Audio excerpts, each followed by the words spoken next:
नमस्कार दोस्तों, आज मैं आपके सामने एक कहानी लेके आई हूँ। तो चलिए शुरू करते हैं। सोनपुर गांव के एक जमींदार थे। वे बड़े दयालु थे और लोगों की सहायता करते थे। कई गरीब लोगों को रोजगार दिलाने में वे काफ़ी सहायता की।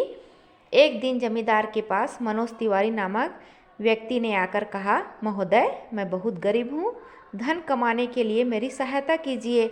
दयालु जमींदार ने उसे एक गाय दी। गाय को पाकर मनोज तिवारी खुश हुआ। अगले दिन उसने कहा, आपने गाय तो दी, पर मेरे पास उसे रखने के लिए जगह नहीं है। जमींदार ने गौशाला बनाने के लिए धन दिया। 2 दिनों बाद मनोज तिवारी दोबारा आकर बोला, गाय का दूध बेचने से जो धन मिल रहा है वह मेरे परिवार को चलाने के लिए ठीक है, लेकिन मैं गाय के लिए चारा और दाना कैसे खरीदूं? जमींदार ने उसे अपने घर से घास, दाना आदि ले जाने की अनुमति दी। 4 दिनों बाद मनोज तिवारी ने आकर कहा, मेरे लिए एक समस्या आ गई है।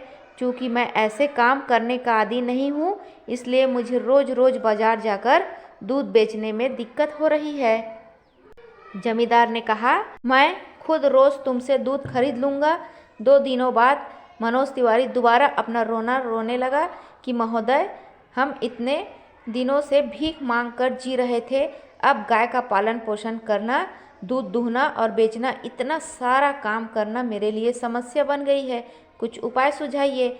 जमींदार ने मनोज तिवारी के घर एक रसोइये को भेजा, जो उनके घर में खाना बनाने के साथ साथ गाय की भी देखभाल करेगा।